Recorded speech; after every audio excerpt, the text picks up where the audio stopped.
Hello everyone, why don't we have our last class before the reading week. Alexander Pope's Rape of the Lock. Last class I talked about the Enlightenment, and I had mentioned, I thought about it at the end of the lecture, I had mentioned that there were problems with or confusing ideas where things overlap and they're sometimes used, and you think, well, why don't they just make it simpler and add one? I talked about the Enlightenment as a philosophical movement. We talk about modernity as well, which is extraordinarily confusing as an overlapping term, and I'll save that for another class. But what else you could say about this period is that this also marked the neoclassical era. So in terms of poetic style, this was called the neoclassical era, or even more problematic perhaps, or troubling, is the Augustan Age. So those two, the Augustan Age or the neoclassical era. Now the Augustan Age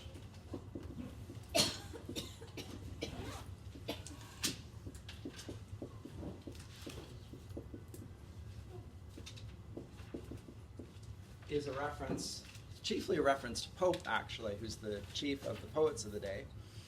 And it's an allusion to a period of literature that we're familiar with already, that of Caesar Augustus, during which there was a flowering of Roman writing that included two of the writers we looked at last semester, Virgil and Ovid, but there were others in the period as well. And that was called the Augustan Age, and it marked really the golden age of Roman literature. And so the Augustan Age, or the Augustan Age as it's applied here, is a sort of a golden age of literature, and it's also connected with political events. Because remember that in Virgil's Aeneid, it speaks of the fact that Julius Caesar had been executed or murdered, depending on how you want to put it, for claiming to be a king, or having pretensions to do it. And at any rate, he was stabbed on the Capitoline Hill by his friends, A2 Brute, memorialized in Julius Caesar, and that plunged Rome into a period of political upheaval. So the killing of a man who was in the Republican era seeking to be emperor, and in Roman thinking this was a very anti-Roman thing to do, to seek to become a sole ruler, was something that they were very zealous to avoid, and they were anxious about this with Julius Caesar because of his popularity with the people. And those who were trying to defend the Republic thereby murdered him. This plunged the Republic into chaos, and there was a triumvirate for a while. And eventually, when all the dust had settled, one of them was left, and his name was what? Well, Octavius was his name, but he was adopted as Julius's son, and therefore he became Caesar Augustus, Caesar the Great. That was the title he claimed for himself. And so they sought to remove the tyrant by killing Julius, and they brought about the tyrant in the name of Caesar Augustus. But that era is a time of empire as opposed to the Republic.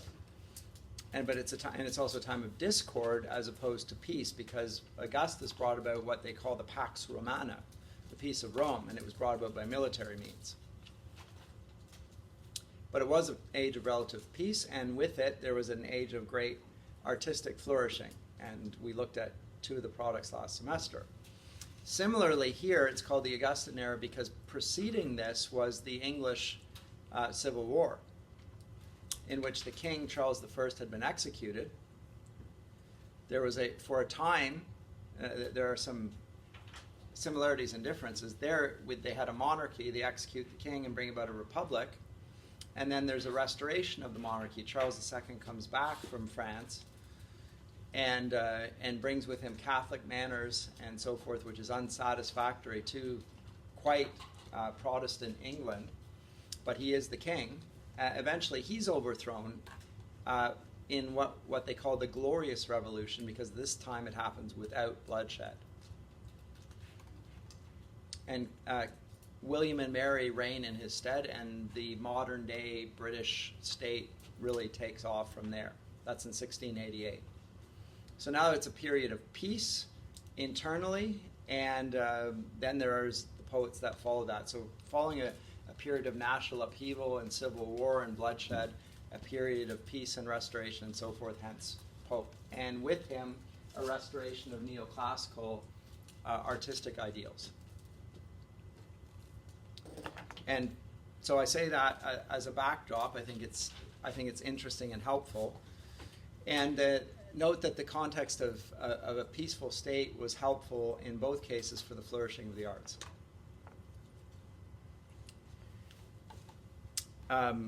So, as I say, Virgil and Ovid and Horace, for that matter, three of the great Roman poets writing that.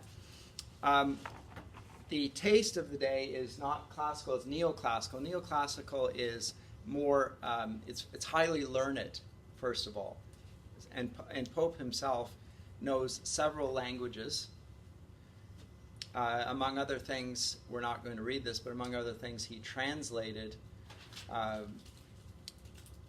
Greek and Roman works into English.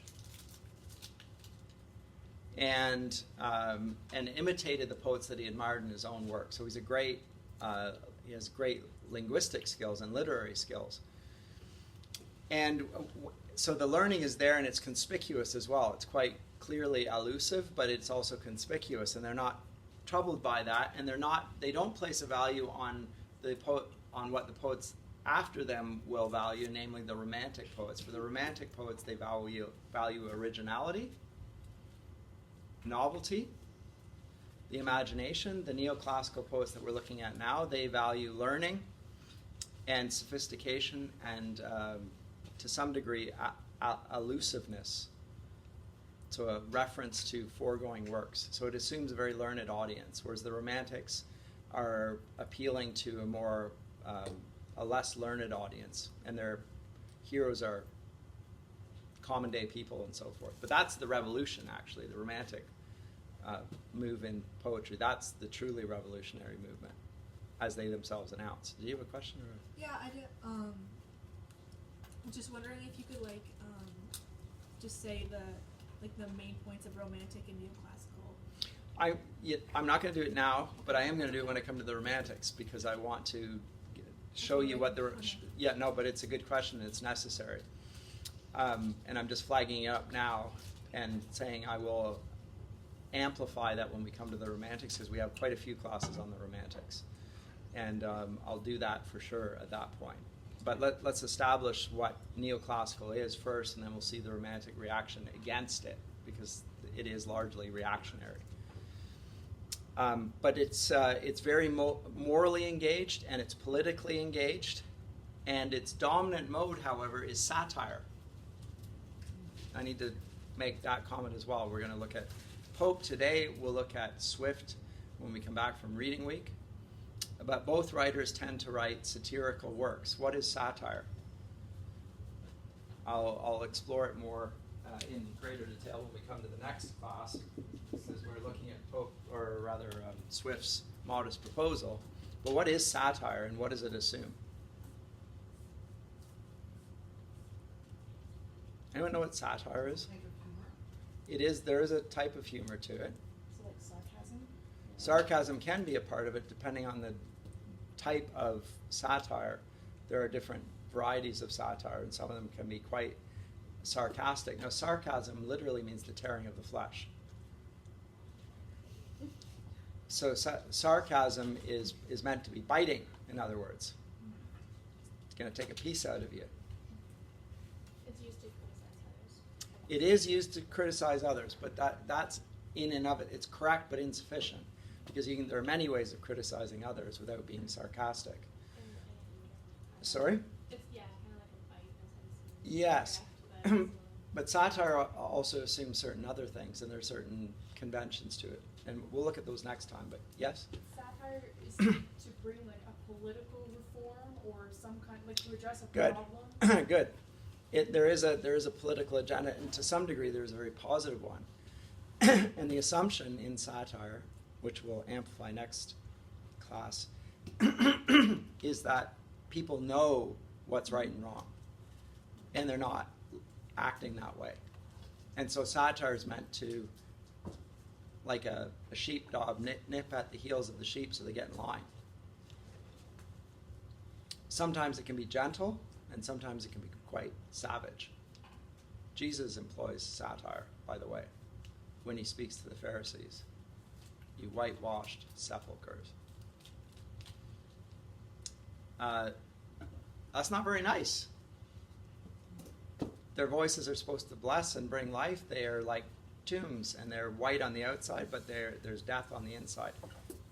He's not trying to win friends and influence people there. Or he might be trying to influence them, but he's not trying to win friends. That's nonetheless satire. It's a certain type of satire. So one of the things that you observe when you study literature is to observe how biblical writers employ forms of speech that today would be considered so impolite that you would never use them. Or at least so we ought not to. So Christians could never use satire. Jesus does. Calvin and Luther did. The polemicists of the Roman Catholic faith always did. Why can't we use it today? I'm not going to answer the question, but it seems like it's a permissible genre and permissible to speak to those who are hostile to the faith in that manner, by the example of Jesus alone. But the rape of the lock is in that vein. The other thing about it is the purpose of satire is to correct moral failing. The purpose is to correct. But what it assumes is that there is a common and shared view of what right and wrong are. Satire does not work if the foundations of morality have been so disrupted that people don't know their right hand from their left hand. It doesn't work anymore.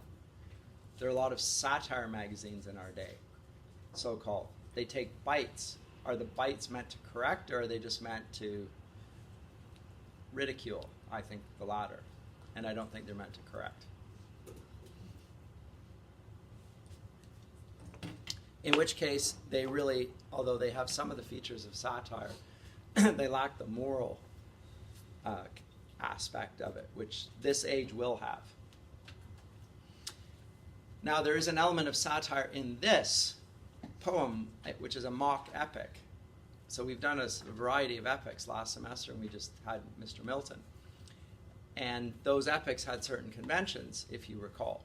And Pope is well aware of the conventions, and he is going to use the conventions in order to play with the conventions. But note that he assumes that the readers understand them, otherwise it's not funny at all. And it doesn't really work.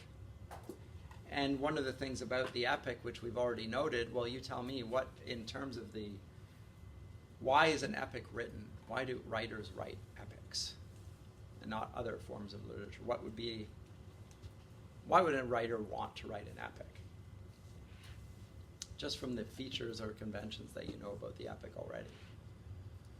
Do you remember? To teach. Yes, to teach, and not just on a small thing, encyclopedically. So the whole of the cultural understanding on everything, almost definitively. So Homer was called the teacher of all Greece. It's like the Bible of the Greeks.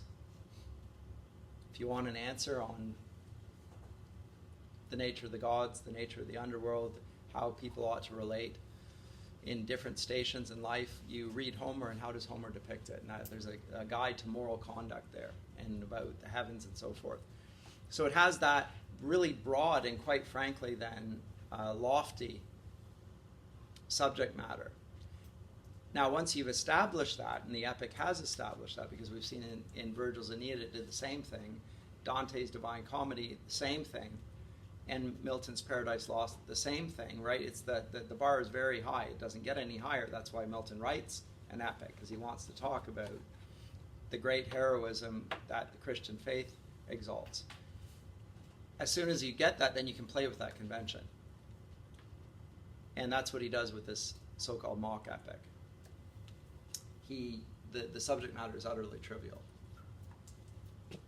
But because it's in the clothing of the epic, there's a sort of satire there, and it's gentle. I will say it's Horatian satire. The poet Horace. Whereas if you were going to characterize Jesus' satire, if you were going to fit it under Roman categories, it would be more juvenalian. It's far harsher, less urbane, less sophisticated in some ways, very harsh. Jesus doesn't speak that way to most people, but he does to the Pharisees. False teachers. He is very harsh. Because they claim to be teachers and they are leading people astray. He has no patience for it and speaks to them accordingly. So the Rape of the Lock is the most famous example in English of the mock epic. The most famous one, which is why we're looking at it.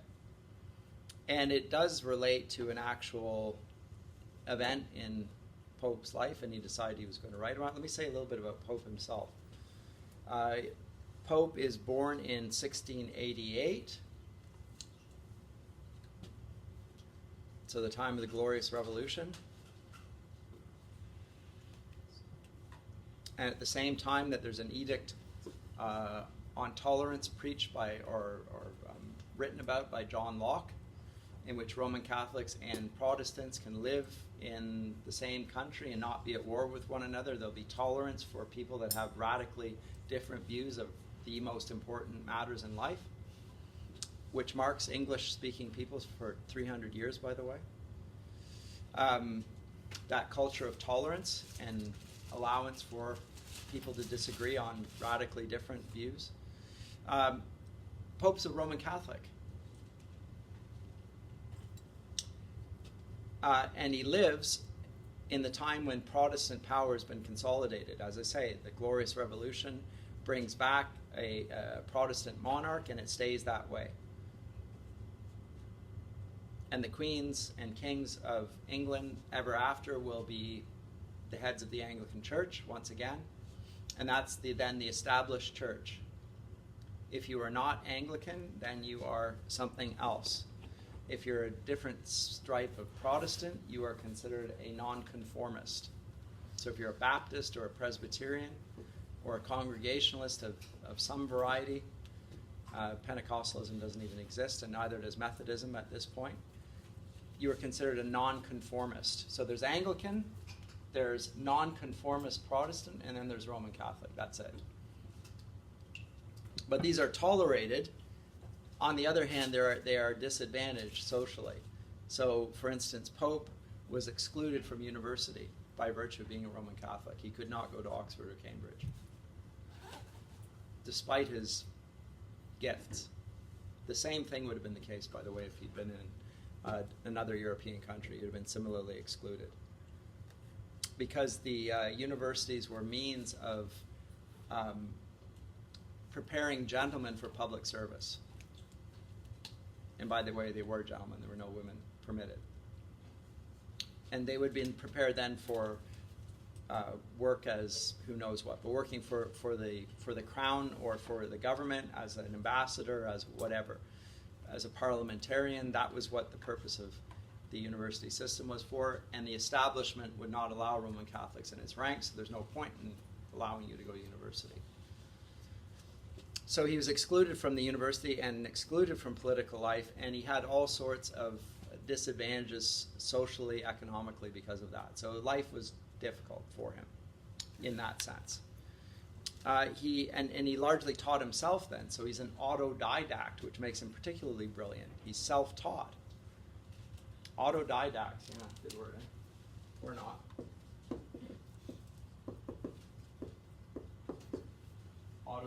self-didact taught. Yes? How would it make you particularly brilliant to be an autodidact? Can you teach yourself? They don't have Wikipedia, they don't have Google, it's books. But is the goal not to be learning from others, learning from other Well, he is. learners? He's reading it from books. So it's not learning from nothing. He's not walking in the woods and learning. He is sitting there with books. So autodidact is almost a misnomer. You're correct in that sense. He's getting it from somewhere. He sits in the libraries and teaches himself. But he doesn't have a tutor because he can't afford to have a private teacher. They don't have public education, by the way. The university system is sponsored by the church, the Anglican Church. They're there for the purposes of preparing people for public life, and it's a church institution. And he's excluded from that. That doesn't mean he can't read books if he has access to them, and he did have access to them. And learn them. Not only did he have access, he desired to, and was able to pick up languages, which is no small thing, particularly on your own. Further problem, when he was 12 years old, he got tuberculosis, which went, I don't know how this happens exactly, but it went into his spine, and it meant that he was hunched over, and he was a dwarf then. He was a short, hunched over, like his spine was deformed because of the tuberculosis. Terrible disease. It was banished from civilized world long ago. It's coming back now because people are not being inoculated against it. But tuberculosis. So he was left stunted, misshapen, and in great pain because he's arched over, and obviously the nerves are being exposed in a way they ought not to be, so in a great deal of pain his whole life. So he didn't marry. He was Roman Catholic, and he was a misshapen dwarf. So it sounds like it. It's like, is there anything else that we can plague the poor man with? But he had great literary talents, and in spite of his pain, he was a very, very popular individual because he was witty, very much prized in the Augustan era. He was witty. Witty means not just funny. He was clever.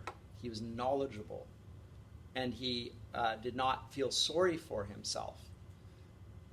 He took delight in his gifts, and he used them to bless others, and that. He was at the center of English public. So you think about this, all of the disadvantages that he had, nonetheless, he was at the center of English public life, and the Augustan Age was largely centered around this man.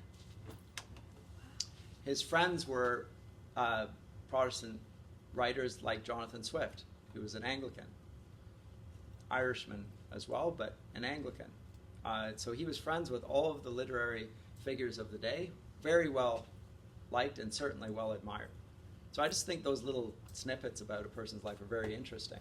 Yes? Is there a movie about him? Pope, not that I know of, but there might be. I really don't know. There almost should be. I'm not sure you could capture in a film all of these things, these aspects of his writing. But this poem that we're going to read, Right for the Lock, he wrote it when he was 23. And it forged his reputation as a poet. And it's related to an event. Now let me come to the poem.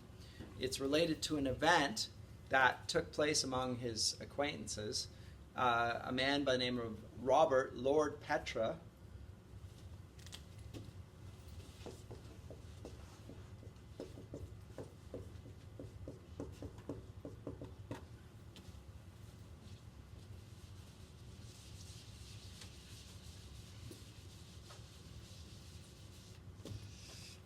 cut off the hair, or a lock of the hair, of a young aristocratic woman. Her name was Arabella Fermor.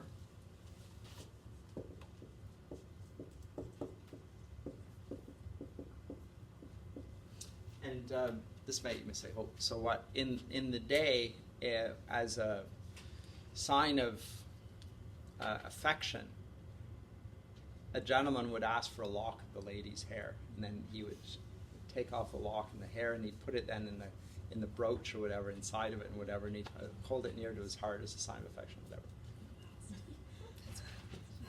Sounds like a sign. Sorry? I think it's okay. You think it's kind of drippy? I said it's kind of creepy. It is kind of creepy. Creepy, drippy, same thing. It's like, oh, okay, nice, No, all right. yeah, creepy. Creepy, is what I said. yeah, okay. But at the time, it was a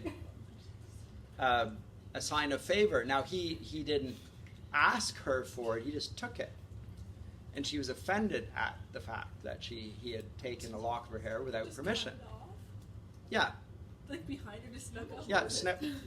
Sorry. How much could it have been to notice and not? Oh, no one would have noticed, I don't think, but maybe I'm wrong. But she noticed. She was offended, and it created great social upheaval. Because he's an aristocrat, and she's an aristocratic young lady, and he's taken a lock of her hair without permission. This is the beginning of the Me Too movement. She was assaulted without permission, right? Right? There's an aspect, right? No choice was involved in this. There you go.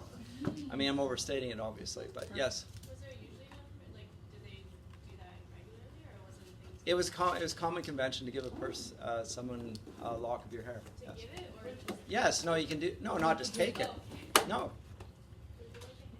So the because fact it's a that sign you- of favor. It's a sign of favor, and she's not assented for him to take a lock of her hair.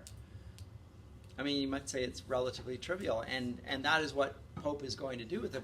But the tension there is very real, because it's a symbol, and the families fall out. Not just the two of them, but their extended families, and so another member of the circle. Now these are all very prominent, socially prominent Roman Catholics, by the name of John Carroll, the final figure you need to know.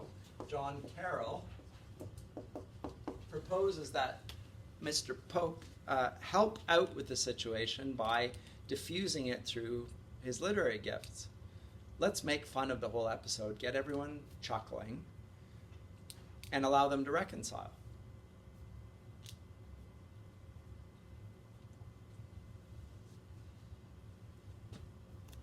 Originally, it's published in a shorter version. Later, it's edited by Pope, and he adds a lot of the supernatural elements that you'll see here, the gnomes and the fairies and the sprites and the dwarfs and the salamanders and so forth. They get added into it. Rosicrucian imagery. I'll come to that in a minute. But this is and in general, Pope does not write trivial stuff like this. He does tend to write more serious work, but satire certainly in the work of his pen. But this is one that probably is his most famous, and it's the most trivial of his works, which is interesting. Let's read a little bit of it. It begins with a Latin epigram by Martial, in Latin there, and he says that it's a heroic comical poem. Although the text and the notes are from a different author, as you can see there, not from Pope himself. But the Latin reads, "I was unwilling, Belinda, to ravish your locks, but I rejoice to have conceded this to your prayers." There must have been a lady in Rome named Belinda, and he manages to pluck this out. Now, it is written directly to her, so it is a sort of a letter, form of address, and he introduces it with this, and he writes it to her in the hopes that she will receive it favorably. So I'll read just a little bit of the introductory letter. "It will be vain," it says, "Madam, to deny that I have some regard for this piece," that he's about to write, "since I dedicate it to you. Yet you may bear me witness, it was intended only to divert a few young ladies who have good sense and good humor enough to laugh, not only at their sex's little unguarded follies, but at their own. But as it was communicated with the air of a secret, it soon found its way into the world. So he's writing her because, unfortunately, the epic came out without his intention. It's been leaked, as we'd say these days, and now he hasn't had the opportunity to introduce it to her, so he needs to smooth possible ruffled feathers there. But as it was an imperfect copy having been offered to a bookseller, you had the good nature, for my sake, to consent to the publication of one more correct. This I was forced to before I'd execute half my design, for the machinery was entirely wanting to complete it. What is the machinery? The machinery, madam, is a term invented by the critics to signify that part which the deities, angels, or demons are made to act in a poem. So that's the machinery. The deus ex machina, the God in the machine.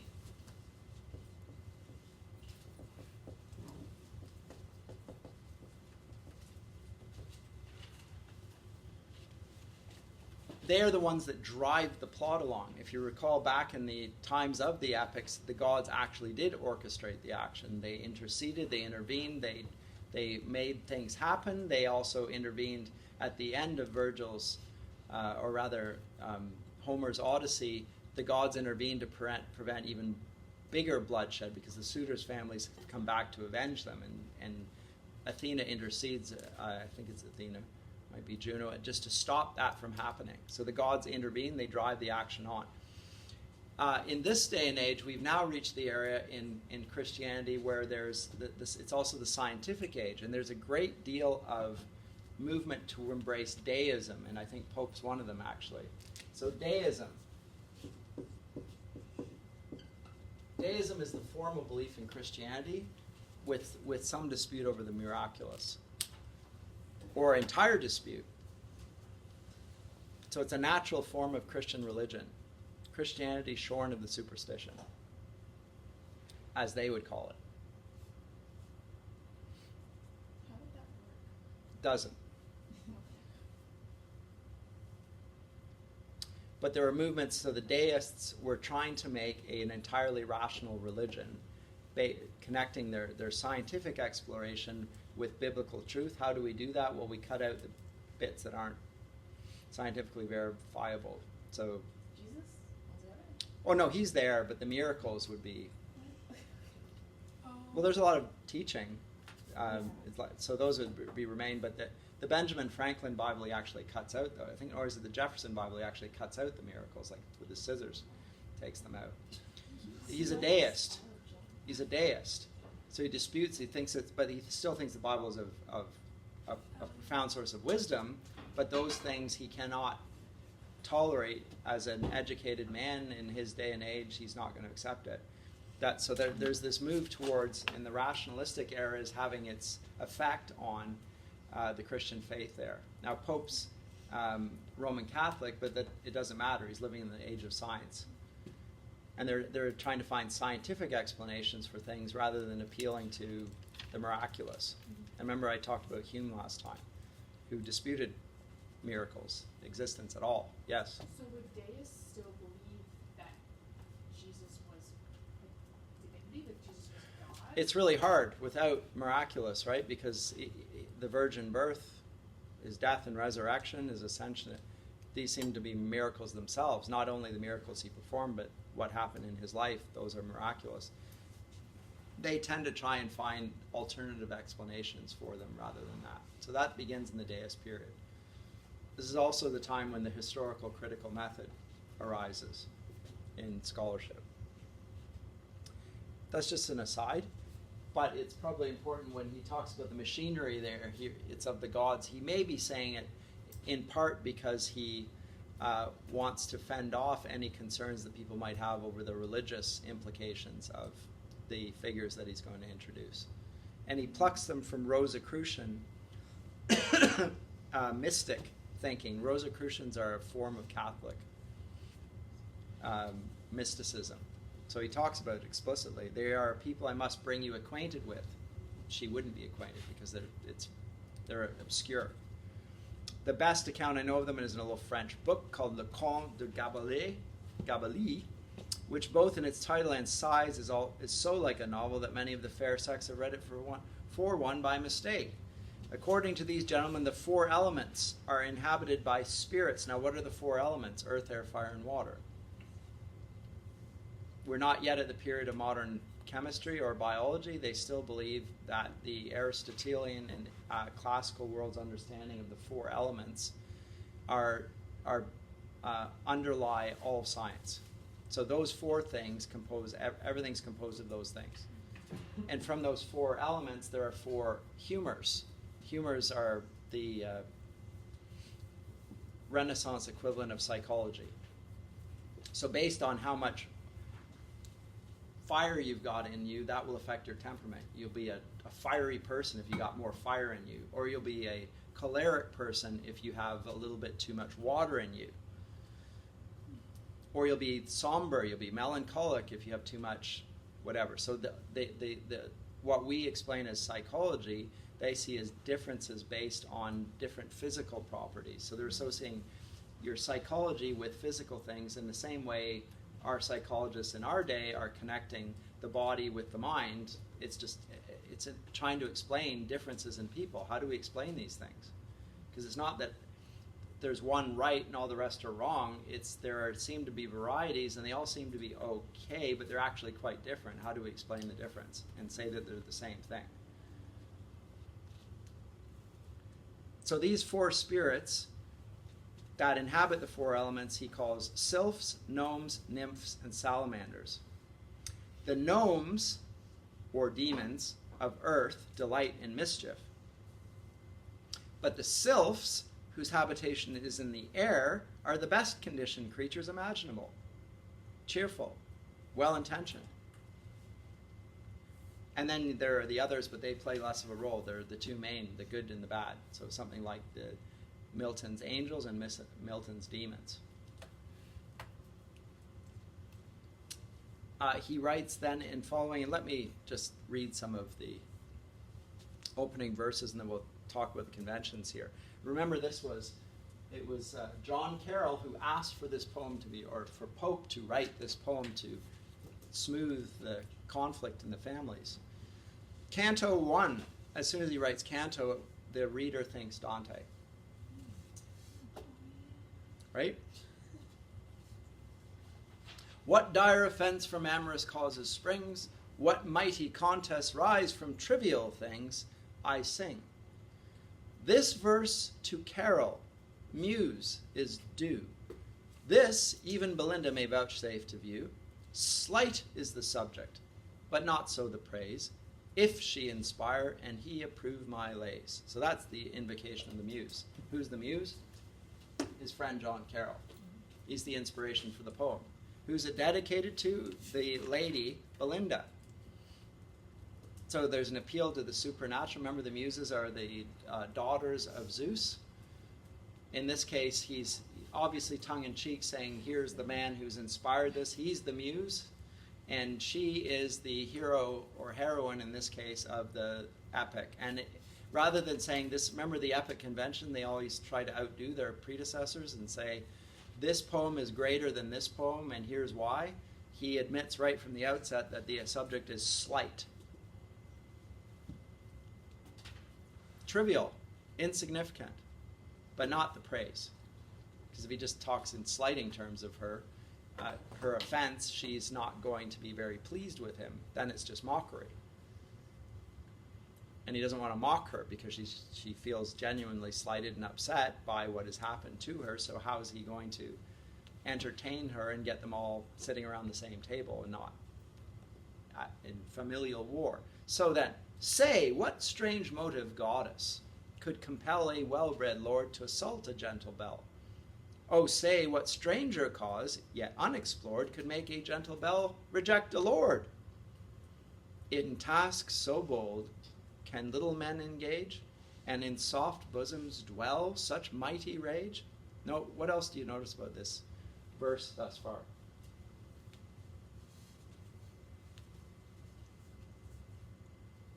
About the poem, what do you notice? Anything jump out about you from just what I read? It's rhyming couplets, yes. So these are characteristic of the Augustan Age as well, and characteristic of Pope. He writes in rhyming couplets, which is not an easy thing to do, I have to say. The whole thing. He's not the inventor of this. It's common enough even in Milton's day. Milton says it's a barbarous age that insists on rhyme, actually. But rhyming couplets is even more tight. Like rhyme schemes, remember back to Dante, he's writing in terza rima, it goes A, B, A, B, C, B, D, C. So that there's rhyme, but at least there's a variation. Pope here is saying A, B, B, C, C, and so forth. He's going to do that throughout. Which, as I say, is not easy to do, because what it forces you to do as a writer is to make sure that every line rhymes. Okay, fair enough. But that means the content in it is subordinate to the form. And it's hard then to make it, to tell a story with it if you're shackled that way.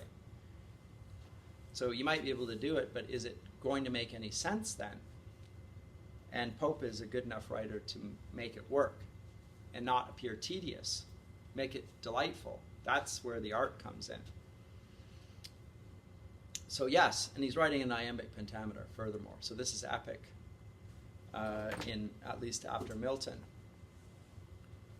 Both Milton and Shakespeare. He's writing in rhyming couplets. So in tasks so bold, can little men engage, and in soft bosoms dwells such mighty rage? Sol through white curtains shot a timorous ray. Sol is the sun. Shot a timorous ray and oped those eyes that must eclipse the day.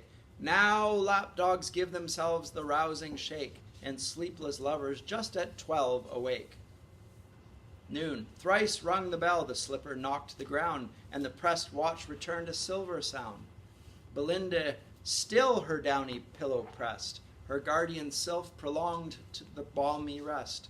'Twas he had summoned to her silent bed the morning dream that hovered o'er her head, a youth more glittering than a birthnight bow, that even in slumber caused her cheek to glow. Seemed to her ear his winning lips to lay, and thus in whispers said, or seemed to say, fairest of mortals.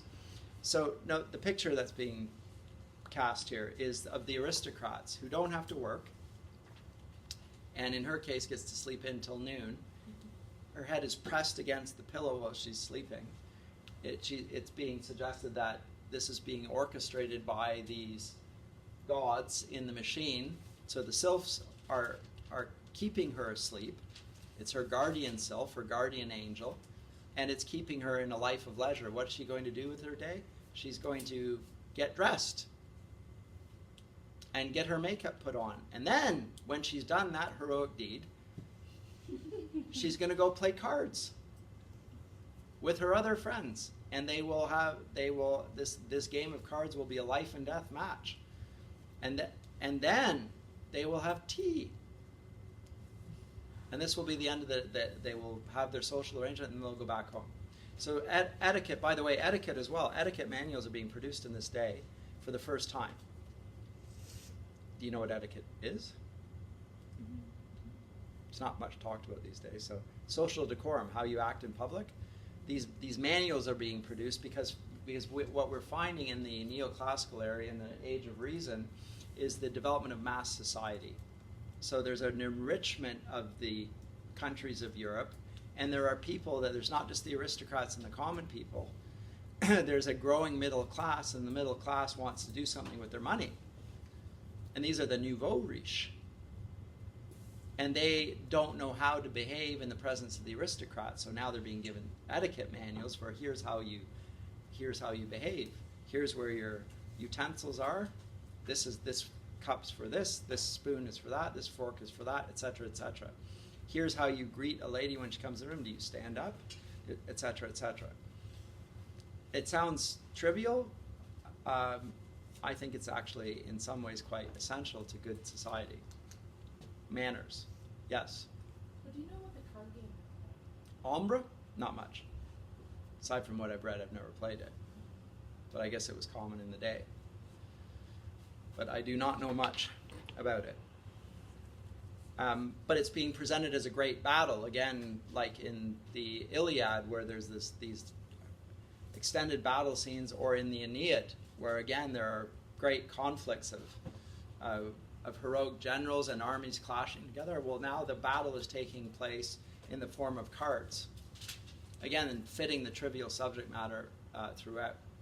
So there's an analogy being made throughout in all of its mockery. But not to ridicule, but just to make light of the offense that's just happened.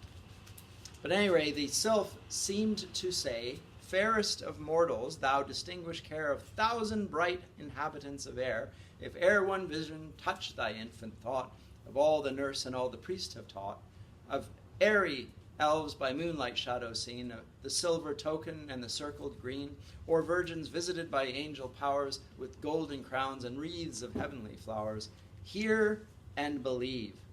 Thy own importance know, nor bound thy narrow views to things below. Some secret truths from learned pride concealed, to maids alone and children are revealed. What though no credit doubting wits may give, the fair and innocent shall still believe. Know then, unnumbered spirits round thee fly, the light militia of the lower sky. These, though unseen, are ever on the wing, hang o'er the box and hover round the ring. Think what an equipage thou hast in air, and view with scorn 2 pages and a chair." So the portrait is of Belinda being accompanied by a whole host of angels, sylphs.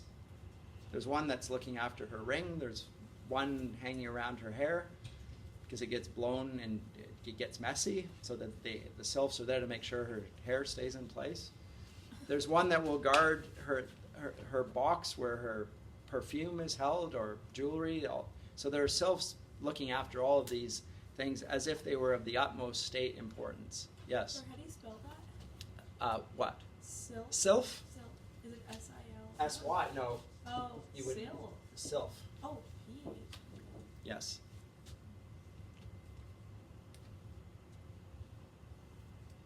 Again, these are mythic beings. He's got them from Rosicrucian philosophy, which is a sort of Catholic mysticism. Pope is not ascribing to this. He's using it as a vehicle for the epic, right?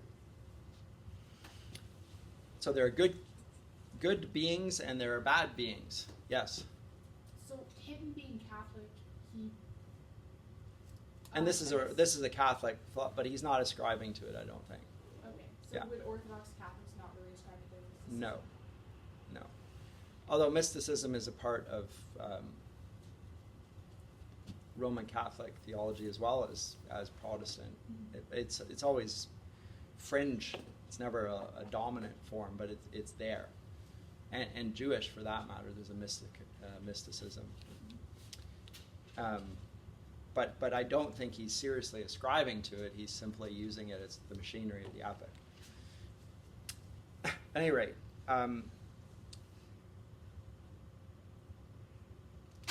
as now your own our beings were of old, and once enclosed in woman's beauteous mold, thence by a soft transition we repair from earthly vehicles to these of air, speaks the sylph.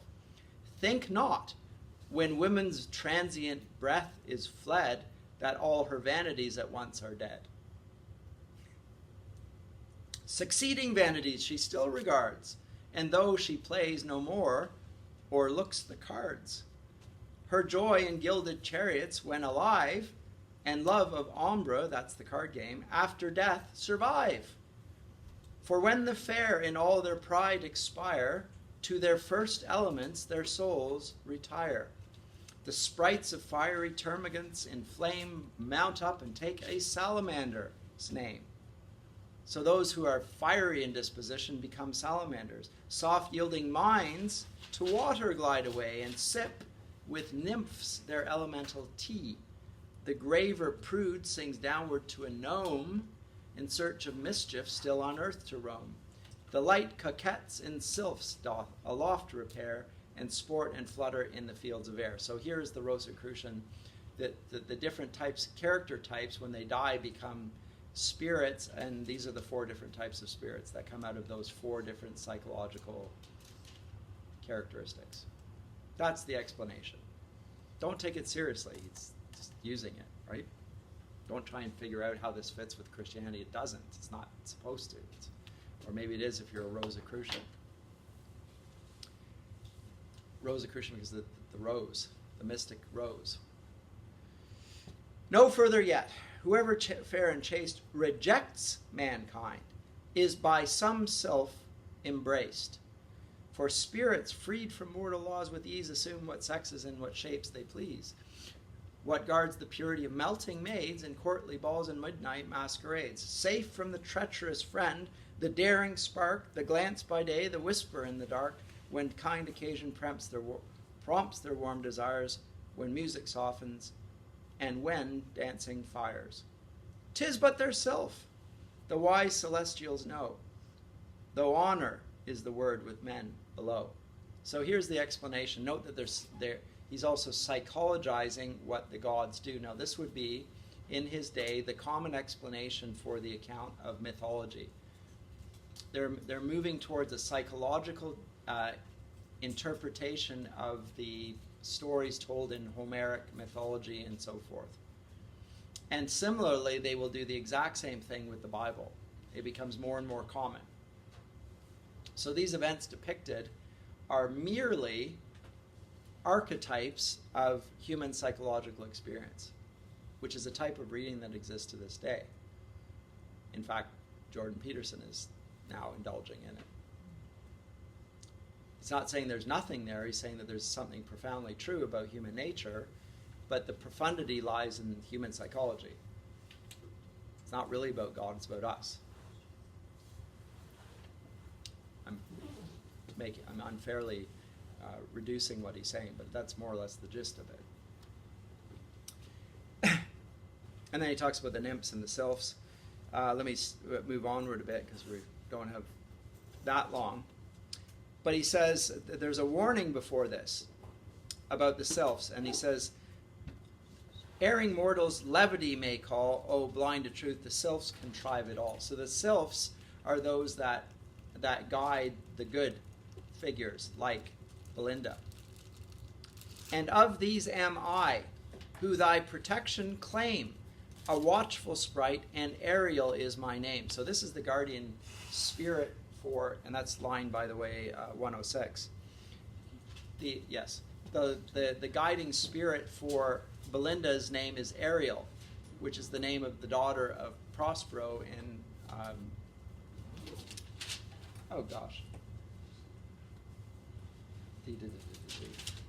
what's the name of it? It's not Merchant of Venice. It's Greek. Last Romance by Shakespeare. The Tempest. Grief. Losing it. Ariel's the name of the sprite there. It's not the daughter, rather. That's Miranda. But the spirit that attends, his name is Ariel, and Pope has plucked that from here for the name of this spirit as well. Late as I ranged the crystal wilds of air in the clear mirror of thy ruling star, I saw, alas, some dread event impend. Ere to the main this morning sun descend. But heaven reveals not what, or how, or where. Warned by thyself, O pious maid, beware. This to disclose is all thy guardian can. Beware of all, but most beware of man. So now the omen has happened. The fate has been pronounced. Some dire event is going to transpire. What or where or when or how, who knows? But it will happen by the end of this day. Yes? What line number is that, sorry? Well, the lines that I just read are 105 to 114. Okay, thank you. Welcome. He said, then Shock, the name of the dog, who thought she slept too long, leapt up and waked his mistress with his tongue. So remember, this came to her in a dream. 'Twas then, Belinda, if reports say true, thy eyes first opened in a billet doux. Wounds, charms, and ardors were no sooner read, but all the vision vanished from thy head. So they spend the days, these young ladies spend the days reading of love and courtship and so forth. So another thing that will happen in this day and age, young ladies will be kept from mass society. Read Jane Austen. They're kept at home until it's time for them to become married, at which point they're brought out in public. They can't. They're and at debutante balls and so forth. So ladies will be dressed up for the first time. Not that they weren't dressed up before, but dressed up for that occasion. So the gowns, and the purpose of that is that they meet a marriageable young man that is suitable to their station, and the families will then be wed. So that's it. They don't go to schools together.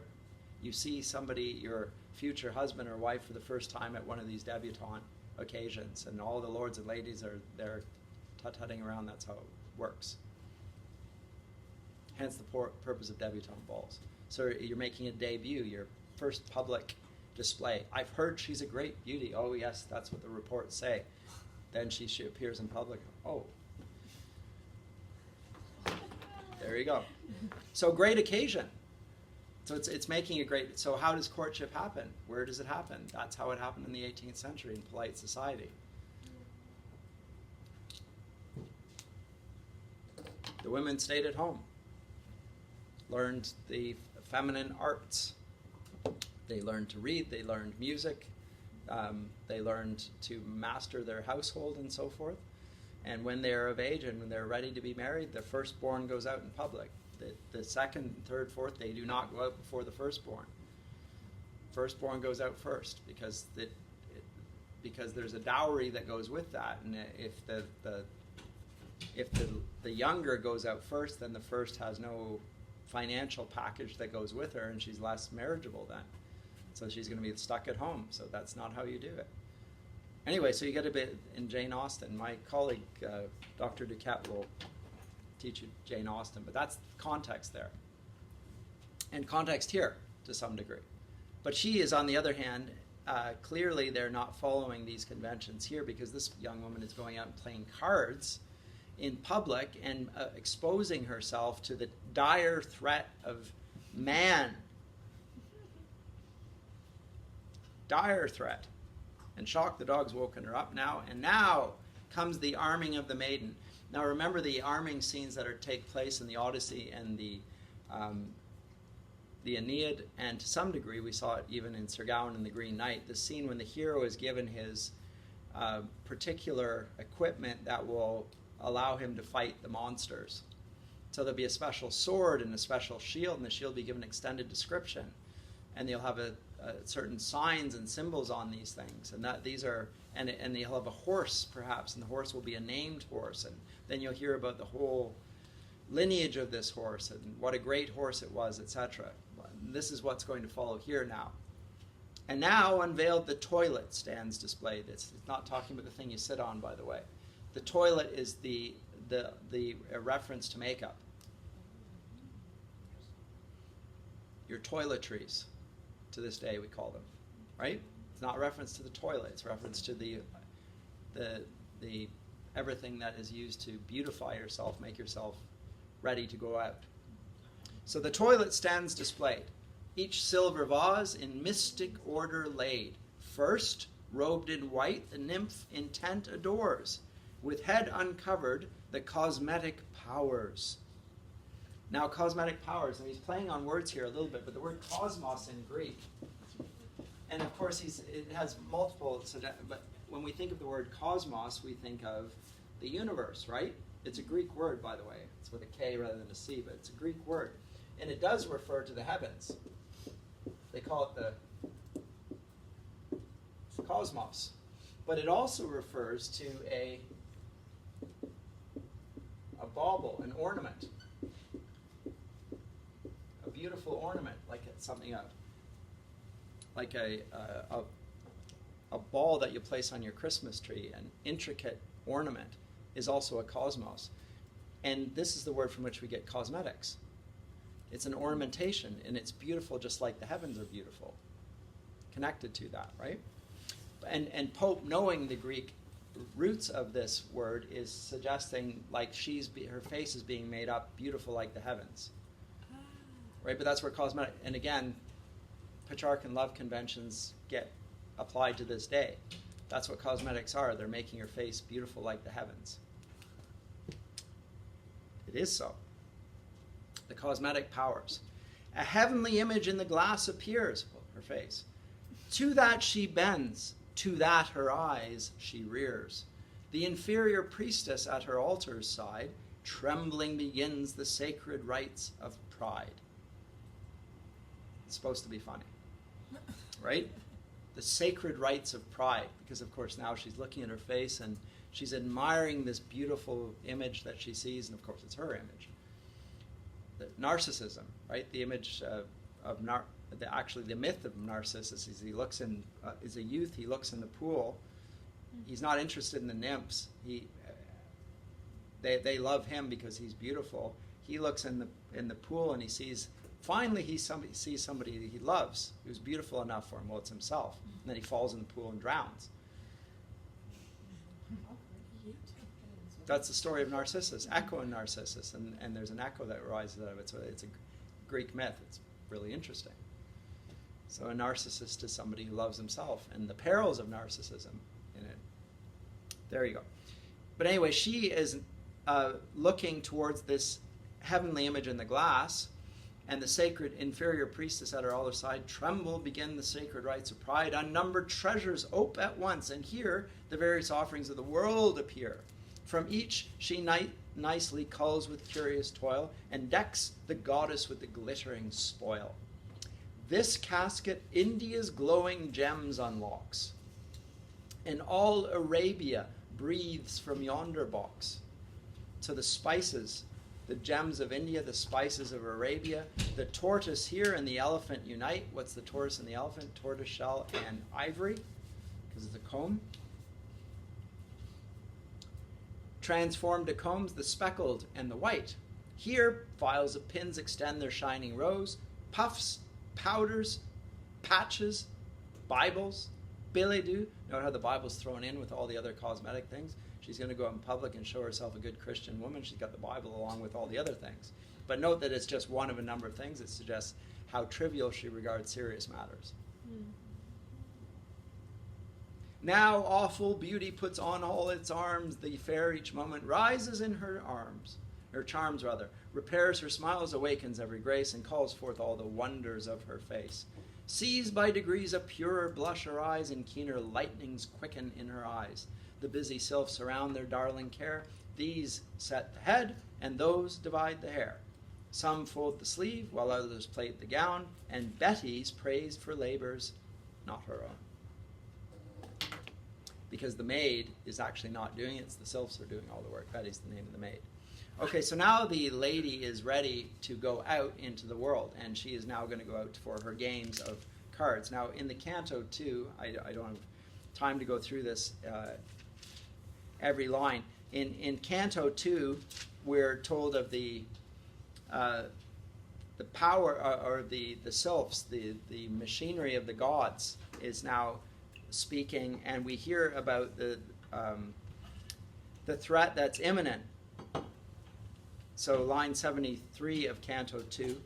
O ye sylphs and sylphids, to your chief give ye ear, fays, fairies, genii, elves, and demons here. Ye know the spheres and various tasks assigned by laws eternal to the aerial kind. Some in the fields of purest ether play, and bask and whiten in the blaze of day. Some guide the course of wandering orbs on high, or roll the planets through the boundless sky. Some less refined, etc., but ours is to guard the British throne.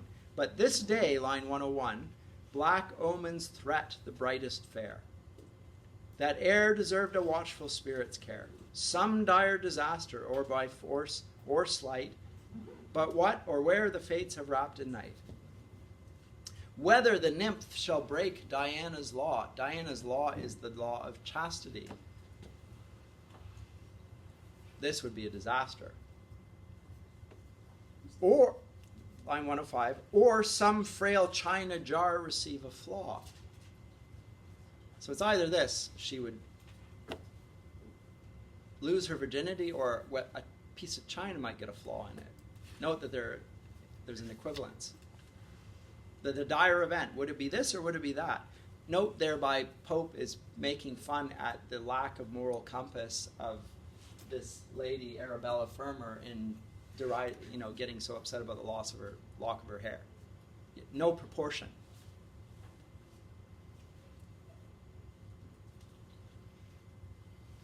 forget. So whether the limp shall break Diana's law, or some frail china jar receive a flaw, or stain her honor, or her new brocade, forget her prayers, or miss a masquerade, or lose her heart, or necklace at a ball, or whether heaven is doomed, that shock must fall, the dog will die. Haste then, ye spirits, to your charge repair, the fluttering fan be Zephyretta's care. So off they go. So now the spirits, the machinery have been informed about the battle that's about to commence, and they're to be extra vigilant. Just like in Milton's Paradise Lost. After God predicts what Satan is going to do, he sends out the angels to protect this from happening. Canto 3. We'll pick it up to the war that fights, and the war is the card game. Canto 3, we'll pick it up where 37. Behold, 4 kings in majesty revered, with hoary whiskers and a forky beard, and 4 fair queens whose hands sustain a flower, the expressive emblem of their softer power. The 4 knaves in garbs succinct, we call them a jack, a trusty band, caps on their heads and halberts in their hands, and party-colored troops, a shining train, draw forth to combat on the velvet plain. It's on the green felt card table, right? The skillful nymph reviews her face with care, her force with care. Let spades be trumps, she said, and trumps they were. Now move to war her sable matadors, in show like leaders of the swarthy Moors. Spadilio first, unconquerable lord, led off 2 captive trumps and swept the board, as many more Manilio forced to yield. Now these are the Spanish names for the cards. So I don't know the card game of Alhambra, but it's apparently a popular Spanish card game, and he's naming them now. And then there's Spadilio and Manilio and Basto, and they happen. And as the this fight goes on, it's, as I say, it's time for coffee. 105. Lo, the board with cups and spoons is crowned. The berries crackle and the mill turns round. So it's a coffee mill, and they've got the coffee beans there, and they're going to grind them right there on the spot. On shining altars of Japan they raise the silver lamp. The fiery spirits blaze. From silver spouts the grateful liquors glide, while China's earth receives the smoking tide. At once they gratify their scent and taste, and frequent cups prolong the rich repast. Straight hover round the fair her airy band. Some, as she sipped, the fuming liquor fanned, because they don't want her to burn her lips or burn her tongue, because that could be the scandal of the day. Right? Or they might spill on her dress. Who knows what terrible deed is going to happen. Some o'er her lap their careful plumes displayed. So some of the sylphs are lying underneath, just in case it drops, the coffee falls down, it'll fall on them rather than on her dress.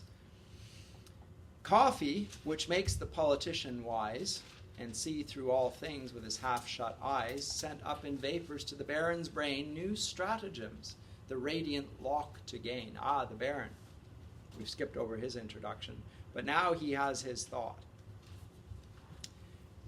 Cease, rash youth, desist ere too late. Fear the just gods and think of Scylla's fate. Changed to a bird and sent the flit in air, she dearly pays for Nisus's injured hair. But when to mischief mortals bend their will, how soon they find fit instruments of ill. Just then Clarissa drew with tempting grace a 2-edged weapon from her shining case. So here now he has a young lady who actually fancies the Baron, but she's going to, and this is her rival Belinda, and she wants to humiliate her rival. So she's got the scissors in her purse, and she gives the Baron the scissors. And now he's going to humiliate this young woman. The terrible humiliation of having a lock of her hair taken. A 2-edged weapon from her shining case. So ladies in romance assist their knight. Present the spear and arm him for the fight. He takes the gift with reverence and extends the little engine on his fingers' ends. This just behind Belinda's neck he spread, as o'er the fragrance steams she bends her head. Swift to the lock 1,000 sprites repair. 1,000 wings by turns blow back the hair. And thrice they twitched the diamond into her ear. Thrice she looked back, and thrice the foe drew near. Just in that instant, anxious Ariel sought the close recesses of the virgin's thought, as on the nosegay in her breast reclined, nosegays of flowers. He watched the ideas rising in her mind. Sudden he viewed, in spite of all her art, an earthly lover lurking at her heart. Amazed, confused, he found his power expired, resigned to fate, and with a sigh retired. The pier now spreads the glittering forefects wide, the scissors open, to enclose the lock, now joins it to divide. Even then, before the fatal engine closed, a wretched sylph too fondly interposed. Fate urged the shears and cut the sylph in twain. But airy substance soon unites again. So the sylph threw itself in between the scissors to stop this dire event from happening and sacrificed her life, but of course sylphs can't die. Note that it's fate that urged the shears. The fates, by the way, are also goddesses, and the Olympian gods are subject to the fates, and the fates, people's lives are measured by their fates, and their life is a certain length, and when your life is ended, the fates cut your life, and that's the end of it. So you've reached the time of your life when it's fated for you to die, and snip with the shears. So the fates are always presented as having shears. But he's done it. The meeting points the sacred hair to sever from the fair head forever and forever. Then flash the living lightning from her eyes, and screams of horror rend the affrighted skies. Not louder shrieks to pitying heaven are cast when husbands, or when lapdogs breathe their last. Or when rich china vessels fallen from high in glittering dust and painted fragments lie. Let wreaths of triumph now my temples twine, the victor cried, the glorious prize is mine. While fish in streams or birds delight in air, or in a coach and six the British fair, as long as Atalantis shall be read, or the small pillow grace a lady's head, while visits shall be paid on solemn days, while nymphs take treats or assignations give, so long my honor, name, and praise shall live. So he's exulting in his triumph. I have the hair.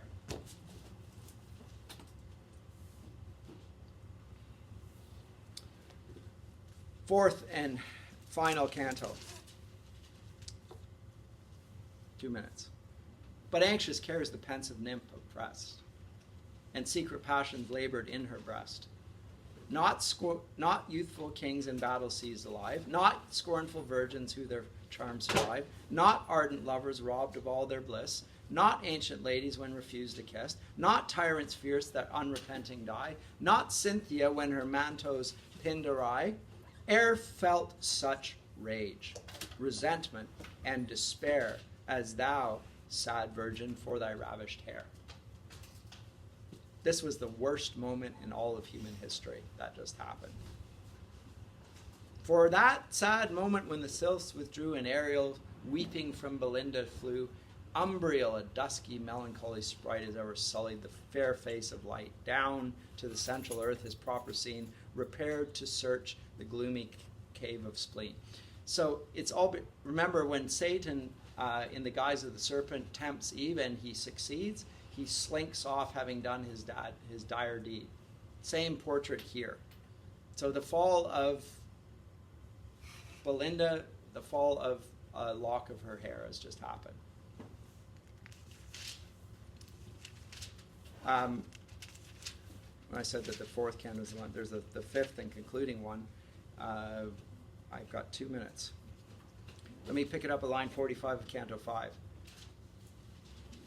So when bold Homer makes the gods engage, and heavenly breasts with human passions rage, against Pallas, Mars, Latona, Hermes' arms, and all Olympus rings with loud alarms, Jove's thunder roars, heaven trembles all around, Blue Neptune storms, the bellowing deeps resound.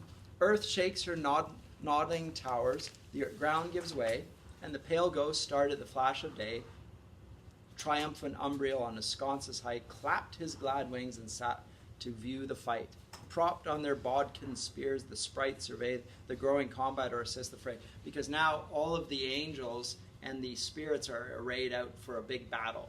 It's going to finish things. And they cry out, "Restore the lock," 103, she cries. And all around, "Restore the lock," the vaulted roofs rebound. Not fierce Othello in so loud a strain roared for the handkerchief that caused his pain.